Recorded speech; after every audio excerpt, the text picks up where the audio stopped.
BRS senior నాయకుడు నర్సంపేట మాజీ MLA Peddi Sudarshan Reddy మృతి రాష్ట్ర రాజకీయాల్లో విషాదాన్ని నింపింది.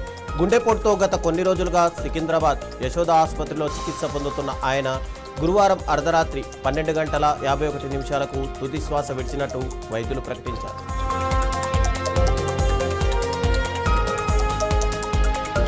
నర్సంపేట మాజీ ఎమ్మెల్యే పెద్ది సుదర్శన్ రెడ్డి మృతిపై బీఆర్ఎస్ అధినేత కేసీఆర్ తీవ్ర దిగ్భ్రాంతి వ్యక్తం చేశారు. తన ఆప్తమిత్రుడిని కోల్పోయానంటూ భావోద్వేగానికి గురైన కేసీఆర్ తెలంగాణ ఉద్యమంలో మొక్కవోని ధైర్యంతో పోరాడిన ధీరుడు పెద్ది సుదర్శన్ రెడ్డి అని కొనియాడారు. పార్టీ కార్యకర్తలు ధైర్యంగా ఉండాలని పిలుపునిస్తూ పెద్ది సుదర్శన్ రెడ్డి ఆత్మకు శాంతి చూకారాలని కేసీఆర్ ప్రార్థించారు.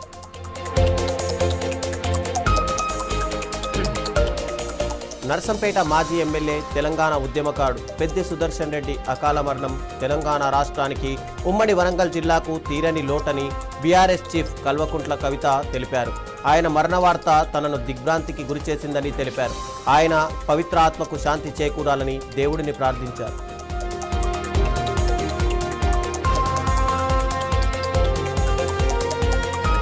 నర్సంపేట మాజీ ఎమ్మెల్యే తెలంగాణ ఉద్యమకారుడు పెద్ది సుదర్శన్ రెడ్డి మృతిపై మాజీ మంత్రి ఎర్రబెల్లి దయాకర్ రావు తీవ్ర దిగ్భ్రాంతి వ్యక్తం చేశారు.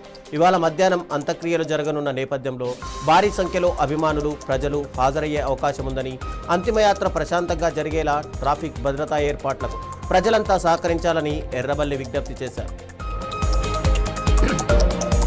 ఫార్ములా ఈ రేస్ కేసులో కీలక పరిణామం చోటు చేసుకుంది. ఈ కేసులో BRS working president KTR Nampally ACB కోర్టుకు హాజరయ్యారు. హెచ్ఎండిఏకు 54.88 కోట్ల నష్టం జరిగిందంటూ ఏసీబీ దాఖలు చేసిన ఛార్జ్షీట్ను కోర్టు పరిగణలోకి తీసుకుంది. కేటీఆర్కు ₹1,00,000 పూచీకత్తుతో పాటు 2 షూరిటీలు సమర్పించాలని ఆదేశించిన న్యాయస్థానం తదుపరి విచారణను ఆగస్టు 25కు వాయిదా వేసింది. కుషాయిగూడ పోలీసుల వేగవంతమైన స్పందనతో చోరీకి గురైన బంగారు గొలుసు గంటల వ్యవధిలోనే బాధితురాలికి తిరిగి అందింది. 79 ఏళ్ల వృద్ధ మహిళ ఇంట్లో కనిపించకుండా పోయిన సుమారు 6.5 తులాల బంగారు గొలుసు కేసులో పోలీసులు చాకచక్యంగా వివరించి అనుమానితుల్ని విచారించగా నిజం బయటపడింది. సంగారెడ్డి జిల్లాలో అనుమానాస్పదంగా అస్థిపంజరం లభించడం కలకలం రేపింది. ఈదుల నాగులపల్లి శివారులో గొర్రెల కాపర్ను ఎముకలతో కూడిన అస్థిపంజరాన్ని గుర్తించి స్థానికులకు సమాచారం అందించారు. వెంటనే పోలీసులకు సమాచారం ఇవ్వడంతో ఘటనా స్థలానికి చేరుకున్న బీడీఎల్ బానూర్ పోలీసులు అస్థిపంజరాన్ని స్వాధీనం చేసుకుని పోస్ట్మార్టం నిమిత్తం సంగారెడ్డి ప్రభుత్వ ఆసుపత్రికి తరలించారు. హైదరాబాద్ పాత బస్తీలో దుండగులు రెచ్చిపోయారు. ఫలక్నామా పోలీస్ స్టేషన్ పరిధిలోని బీబీకా చష్మా ప్రాంతంలో అఖిల్ అనే వ్యక్తిపై గుర్తు తెలియని వ్యక్తులు కళ్లలో కారం పొడి చల్లి అనంతరం కత్తితో దాడి చేసి పరారయ్యారు. సమాచారం అందుకున్న ఫలక్నామా పోలీసులు వెంటనే ఘటనా స్థలానికి చేరుకుని దర్యాప్తు ప్రారంభించారు. కేంద్ర మాజీ విద్యాశాఖ మంత్రి ధర్మేంద్ర ప్రధాన్ హైదరాబాద్ పర్యటనకు చేరుకోవడం రాజకీయంగా ప్రాధాన్యత సంతరించుకుంది. విద్యాశాఖ మంత్రి పదవికి రాజీనామా చేసిన అనంతరం తొలిసారిగా వ్యక్తిగత కార్యక్రమం కోసం శంషాబాద్ విమానాశ్రయానికి వచ్చిన ఆయనకు కట్టుదిట్టమైన భద్రతా ఏర్పాటు చేశారు. మద్యం మత్తులో హంగామా చేసి పోలీసుల విధులకు ఆటంకం కలిగించిన 7గురిపై మహబూబాబాద్ జిల్లా గూడూరు పోలీసులు కేసు నమోదు చేశారు. భీమునిపాదం వైపు నుంచి వస్తున్న స్కార్పియో వాహనాన్ని తనిఖీల కోసం ఆపాలని పోలీసులు సంకేతాలు ఇవ్వగా డ్రైవర్ ఆగకుండా వేగంగా వెళ్లిపోయాడు. వెంటాడి వాహనాన్ని అడ్డుకున్న పోలీసులు బ్రెత్ అనలైజర్ పరీక్షలు నిర్వహించగా డ్రైవర్తో పాటు మరో 6గురు మద్యం సేవించినట్టు తేలింది. హైదరాబాద్లోని మీర్పేట్లో విషాద ఘటన చోటు చేసుకుంది. కుటుంబ కలహాల నేపథ్యంలో హేమ అనే 28 ఏళ్ల యువతి ఆత్మహత్యకు పాల్పడింది. భర్త రాజ్ కుమార్ వేధింపుల కారణంగానే ఈ ఘటన జరిగిందని మృతురాలి కుటుంబ సభ్యులు ఆరోపిస్తున్నారు. సమాచారం అందుకున్న మీర్పేట్ పోలీసులు ఘటనా స్థలానికి చేరుకొని మృతదేహాన్ని పోస్ట్మార్టం నిమిత్తం ఆసుపత్రికి తరలించారు. భద్రాచలం వద్ద గోదావరి ఉధృతంగా ప్రవహిస్తోంది. ఎగువ ప్రాంతాల్లో కురుస్తున్న భారీ వర్షాల ప్రభావంతో కొత్తగూడెం జిల్లా భద్రాచలం వద్ద గోదావరి నీటి మట్టం వేగంగా పెరుగుతోంది. ప్రస్తుతం 41.4 అడుగుల వద్ద ప్రవహిస్తున్న గోదావరి ఈరోజు మధ్యాహ్నానికి తొలి ప్రమాద హెచ్చరిక స్థాయికి చేరుకునే అవకాశం ఉందని అధికారులు తెలిపారు. జయశంకర్ భూపాలపల్లి జిల్లాలోని మేడిగడ్డ బ్యారేజ్కు భారీ వరద ప్రవాహం కొనసాగుతోంది. ఎగువ ప్రాంతాల నుంచి భారీగా వరద నీరు చేరుతుండడంతో అధికారులు అప్రమత్తంగా వ్యవహరిస్తున్నారు. ప్రస్తుతం బ్యారేజ్కు సుమారు 6,79,910 క్యూసెక్ల వరద ప్రవాహం వస్తుండగా అదే స్థాయిలో దిగువకు నీటిని విడుదల చేస్తున్నారు. వృద్ధుల సేవే మహోన్నత సేవ అని మరోసారి చాటి చెప్పింది విజయవాడ గుణదలలోని అమ్మ old age home and home care nursing services. ఈ సంస్థ అధినేత రాంబాబు అందిస్తున్న సేవలను రిటైర్డ్ జడ్జ్ జి ఉమాదేవి ప్రత్యేకంగా అభినందించారు. వృద్ధులను కన్నబిడ్డల్లా చూసుకుంటూ సేవాభావంతో ముందుకు సాగుతున్న రాంబాబు సమాజానికి ఆదర్శమని కొనియాడారు. భారీ వర్షాలతో పాలమూరు వరప్రదాయిని జూరాల ప్రాజెక్టుకు వరద పోటెత్తుతోంది. ఎగువ ప్రాంతాల నుంచి భారీగా వరద నీరు చేరుతుండడంతో అధికారులు అప్రమత్తమై ప్రాజెక్టు గేట్లనెత్తి దిగువకు నీటిని విడుదల చేస్తున్నారు. పరిస్థితిని ఎప్పటికప్పుడు పర్యవేక్షిస్తున్న అధికారులు దిగువ ప్రాంతాల ప్రజలు అప్రమత్తంగా ఉండాలని సూచిస్తున్నారు.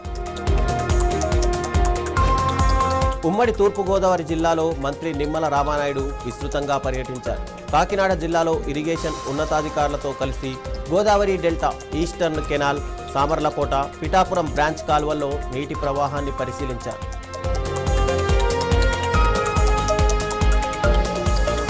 రాష్ట్రంలో కురుస్తున్న భారీ వర్షాల నేపథ్యంలో ప్రభుత్వం అప్రమత్తమైంది. ప్రజలకు ఎలాంటి ప్రాణ ఆస్తి నష్టం వాటిల్లకుండా అన్ని జిల్లాల కలెక్టర్లు, పోలీసు అధికారులతో రాష్ట్ర ప్రభుత్వ ప్రధాన కార్యదర్శి సంజయ్ జాజు వీడియో కాన్ఫరెన్స్ నిర్వహించారు.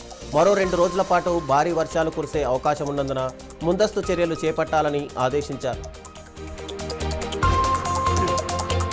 శ్రీశైలం శ్రావణ మహోత్సవాలకు భారీ ఎత్తున భక్తులు తరలిరానున్న నేపథ్యంలో దేవస్థానం అధికారులు కీలక నిర్ణయాలు ప్రకటించారు. ఆగస్టు 13 నుంచి సెప్టెంబర్ 12 వరకు జరిగే శ్రావణ మాసోత్సవాల సందర్భంగా భక్తుల రద్దీని దృష్టిలో ఉంచుకొని ఆర్జిత సేవలు, సర్పదర్శనం, టికెట్ల మార్పులు చేశారు. ఎడతెరిపి లేకుండా కురుస్తున్న వర్షాలతో నిర్మల్ జిల్లాలోని పోచెర జలపాతం పరవళ్లు తొక్కుతోంది.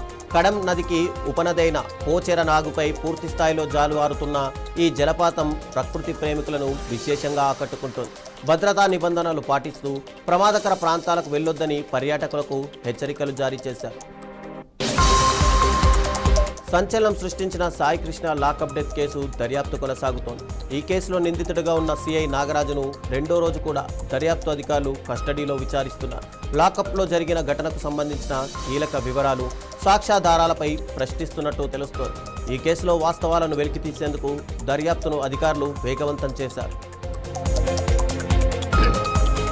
భారత ప్రభుత్వం ప్రముఖ సోషల్ మీడియా దిగ్గజం మెటా మధ్య కొనసాగుతున్న వివాదం మరింత ముదిరింది.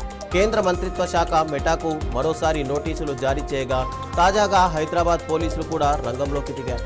మెటా ఇండియా హెడ్ అరుణ్ శ్రీనివాస్తో పాటు పలువురు సోషల్ మీడియా యూజర్లపై హైదరాబాద్ సైబర్ క్రైమ్ పోలీసులు కేసు నమోదు చేశారు. జయశంకర్ భూపాలపల్లి జిల్లాలో ప్రభుత్వ అసైన్డ్ భూమిపై వివాదం వెలుగులోకి వచ్చింది. చిట్యాల మండలం తిరుమలాపూర్ గ్రామానికి చెందిన భూబాధితులు తమకు ప్రభుత్వం కేటాయించిన భూమిని ఓ వ్యక్తి అక్రమంగా కబ్జా చేసి తన కుటుంబ సభ్యుల పేరుతో పట్టా చేయించుకునేందుకు ప్రయత్నించాడని ఆరోపిస్తున్నారు. వరంగల్ జిల్లా పర్వతగిరి మండలంలోని ప్రసిద్ధ అన్నారం షరీఫ్ యాకూబ్ బాబా దర్గా నిర్వహణకు టెండర్ పూర్తయింది. ఏడాది కాలం నిర్వహణ బాధ్యతలను హైదరాబాద్కు చెందిన నసీరుద్దీన్ 1.31 కోట్లకు దక్కించుకున్నారు. వర్క్ బోర్డు అధికారుల సమక్షంలో ఆయన అధికారికంగా దర్గా నిర్వహణ బాధ్యతలు స్వీకరించారు. వరంగల్ జిల్లా వర్ధన్నపేటలో మండల సర్వసభ్య సమావేశం ఉద్రిక్తంగా మారింది. ఈజీఎస్ నిధులు, అభివృద్ధి పథకాల కేటాయింపులో ప్రతిపక్ష సర్పంచుల గ్రామాలకు వివక్ష చూపుతున్నారని ఆరోపిస్తూ బీఆర్ఎస్, బీజేపీకి చెందిన సర్పంచులు సమావేశాన్ని బహిష్కరించారు. అనంతరం ఎంపీడీఓ కార్యాలయం ఎదుట బైఠాయించి నిరసన చేపట్టారు. భారీ వర్షాలతో నిర్మల్ జిల్లాలోని కుంటాల జలపాతం ఉప్పొంగి ప్రవహిస్తోంది. ఎగువ ప్రాంతాల్లో కురుస్తున్న వర్షాల ప్రభావంతో తెలంగాణలోనే అత్యంత ఎత్తైన ఈ జలపాతం జలకలను సంతరించుకొని ప్రకృతి ప్రేమికులను ఆకట్టుకుంటోంది. ఉధృతంగా కురుస్తున్న జలధారలు కనువిందు చేస్తుండగా వర్షాకాల సోయగాలను ఆస్వాదించేందుకు పర్యాటకులు పెద్ద సంఖ్యలో కుంటాలకు తరలివస్తున్నారు. పరీక్షల పారదర్శకతపై మరోసారి స్పష్టమైన సందేశం ఇచ్చారు ప్రధాని నరేంద్ర మోదీ. తాజాగా విడుదల చేసిన వీడియోలో పేపర్ లీక్ ముఠాలను ఎట్టి పరిస్థితుల్లోనూ వదిలిపెట్టబోమని హెచ్చరించారు. పరీక్షల నిర్వహణను మరింత పకడ్బందీగా చేయడానికి కేంద్ర ప్రభుత్వం కట్టుబడి ఉందని పేర్కొన్న ప్రధాని పార్లమెంట్లో యాంటీ పేపర్ లీక్ బిల్లును ఆమోదించామని గుర్తు చేశారు. ప్రధాని నరేంద్ర మోడీ కేంద్ర హోంమంత్రి అమిత్ షాపై కాంగ్రెస్ నేత రాహుల్ గాంధీ విమర్శలు గుప్పించారు. జెన్జీ యువతను బెదిరించి వారి గొంతు నొక్కలేరని, భయపెట్టి వారి స్వరాన్ని అణిచివేయడం సాధ్యం కాదని వ్యాఖ్యానించారు. ఇప్పుడు యువతపై కేసులు నమోదు చేస్తూ సోషల్ మీడియా ఖాతాలను తొలగించే ప్రయత్నాలు జరుగుతున్నాయని ఆరోపించారు. మహారాష్ట్ర భీంబండిలో 4 అంతస్తుల భవనం కుప్పకూలిన ఘటనలో 6 మృతి చెందారు. మరికొందరు శిథిలాల కింద చిక్కుకున్నారు. సమాచారం అందుకున్న పోలీసులు, ఎన్డీఆర్ఎఫ్ సిబ్బంది హుటాహుటిన ఘటనా స్థలానికి చేరుకుని సహాయక చర్యలు చేపట్టారు. శిథిలాల కింద చిక్కుకున్న వారిని రక్షించేందుకు ఎన్డీఆర్ఎఫ్, తానే డిజాస్టర్ రెస్పాన్స్ ఫోర్స్, అగ్నిమాపక సిబ్బంది ప్రయత్నిస్తున్నారు. తెలంగాణలో మరో 2 రోజుల పాటు భారీ నుంచి అతి భారీ వర్షాలు కురిసే అవకాశం ఉందని వాతావరణ శాఖ హెచ్చరించింది. వాయుగుండం ప్రభావంతో రాష్ట్ర వ్యాప్తంగా విస్తారంగా వర్షాలు కురిసే అవకాశం ఉండడంతో పలు జిల్లాలకు రెడ్, ఆరెంజ్, ఎల్లో అలర్ట్లు జారీ చేశారు. లోతట్టు ప్రాంతాల ప్రజలు అప్రమత్తంగా ఉండాలని అధికారులు సూచించారు.